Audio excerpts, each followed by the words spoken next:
जय श्री हरि, जय श्री कृष्णा। प्रिय भक्तजनों, आप सभी का मायरा वॉइस चैनल में हार्दिक स्वागत है।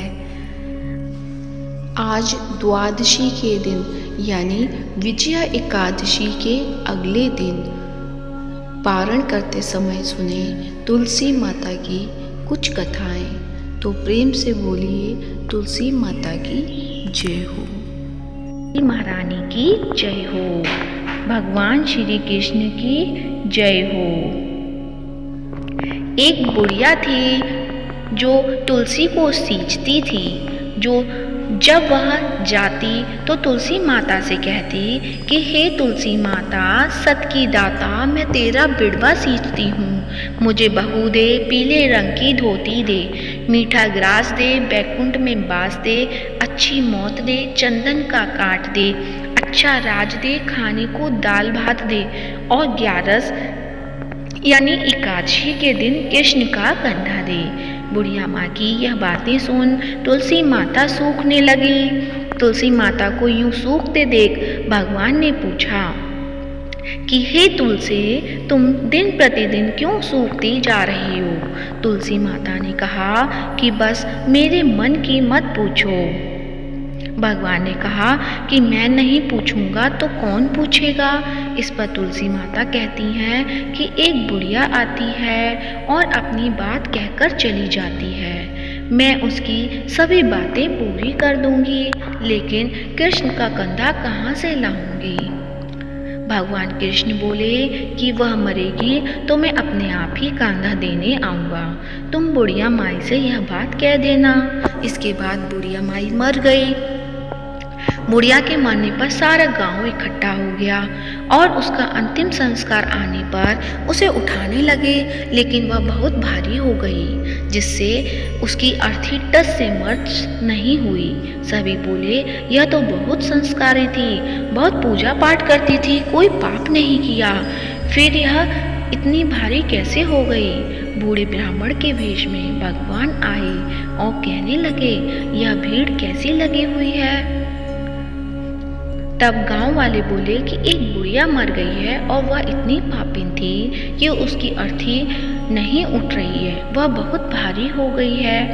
भगवान बोले कि मुझे इसके कान में कुछ कहने दो, फिर यह उठ जाएगी। भगवान बुढ़िया के पास गए और उसके कान में कहा कि माई, तू अपने मन की निकाल ले, पीतांबर की धोती ले, मीठा ग्रास ले, बैकुंठ में बास ले, चटक की चाल ले, चंदन का काठ ले, झालर की झनकार ले, दाल भात को जी और कृष्ण का कंधा ले। भगवान की सभी बातें सुनकर बुढ़िया हल्की हो गई।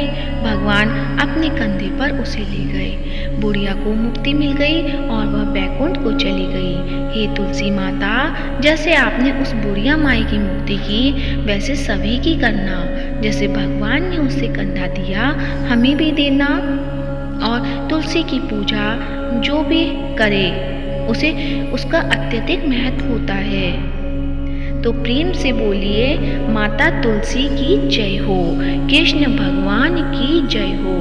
अब सुनते हैं तुलसी माता की दूसरी कथा।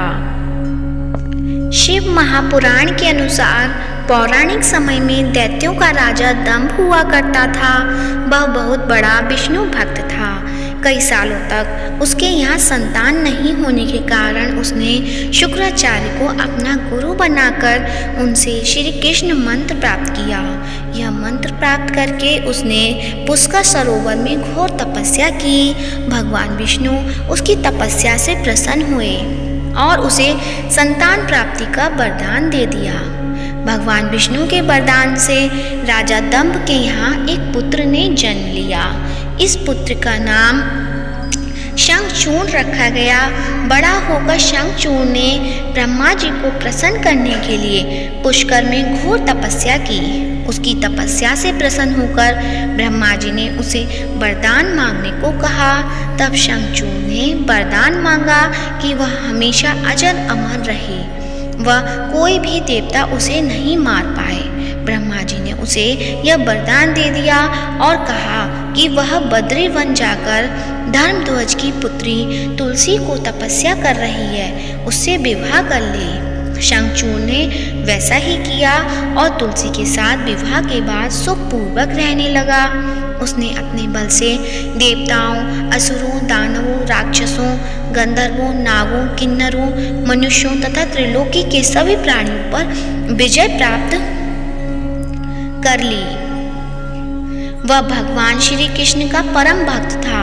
शंखचूड़ के अत्याचारों से सभी देवता परेशान होकर ब्रह्मा जी के पास गए और ब्रह्मा जी उन्हें भगवान विष्णु के पास ले गए। भगवान विष्णु ने कहा कि शंखचूड़ की मृत्यु भगवान शिव के त्रिशूल से ही होगी, अतः आप उसके पास जाएं। भगवान शिव ने चित्ररथ नामक गण को अपना दूत बनाकर शंखचूड़ के पास भेज दिया।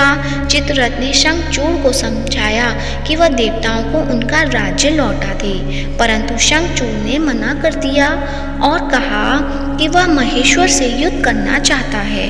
भगवान शिव को जब यह बात पता चली तो वे युद्ध के लिए अपनी सेना लेकर निकल पड़े।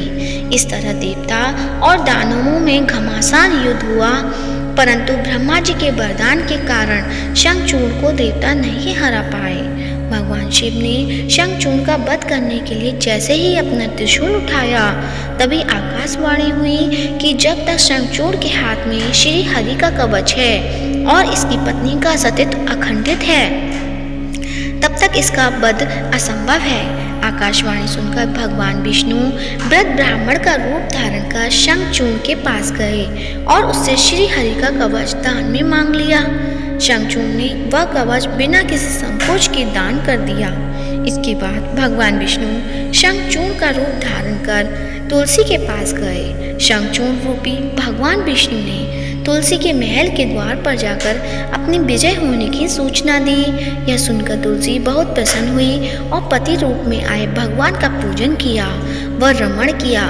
ऐसा करते ही तुलसी का सतीत्व खंडित हो गया और भगवान शिव ने युद्ध में अपने त्रिशूल से शंखचूड़ का वध कर दिया।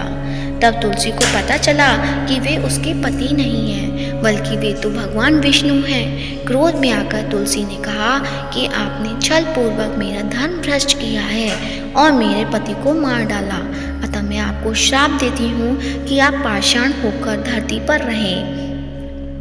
तब भगवान विष्णु ने कहा, देवी, तुम मेरे लिए भारतवर्ष में रहकर बहुत दिनों तक तपस्या कर चुकी हो। तुम्हारा ये शरीर नदी रूप में बहकर गंडकी नामक नदी के रूप में प्रसिद्ध होगा। तुम पुष्पों में श्रेष्ठ तुलसी का वृक्ष बन जाओगी और सदा मेरे साथ रहोगी। तुम्हारे शाप को सत्य करने के लिए मैं पाषाण यानी शालिग्राम बनकर रहूँगा। गंडकी नदी के तट पर मेरा वास होगा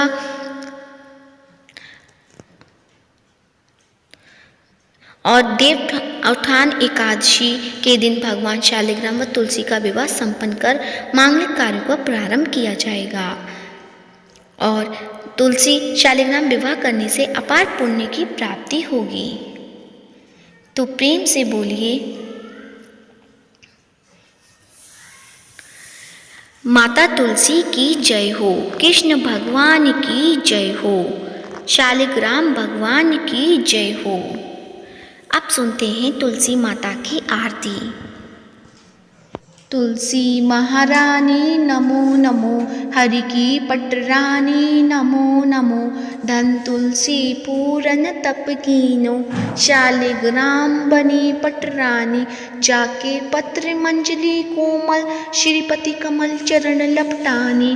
तुलसी महारानी नमो नमो, हरि की पटरानी नमो नमो, धूप दीप नैवेद्य आरती, पुष्पन की वर्षा बरसानी, 56 भोग 3600 व्यंजन, बिन तुलसी हर एक न मानी। तुलसी महारानी नमो नमो, हरि की पटरानी नमो नमो, सभी सखी मैया तेरे यश गावे, भक्त दान दीजे महारानी। तुलसी महारानी नमो नमो, हरि की पटरानी नमो नमो। तुलसी महारानी नमो नमो, हरि की पटरानी नमो नमो। प्रेम से बोली श्री तुलसी माता की जय हो, कृष्ण भगवान की जय हो। प्रिय भक्तजनों, आज की वीडियो अच्छी लगी है तो वीडियो को लाइक करें, ज़्यादा से ज़्यादा शेयर करें और कमेंट बॉक्स में तुलसी माता की जय हो या कृष्ण भगवान की जय हो अवश्य लिखें और साथ ही मायरा बॉयज़ चैनल को सब्सक्राइब करें। धन्यवाद। जय श्री राधे।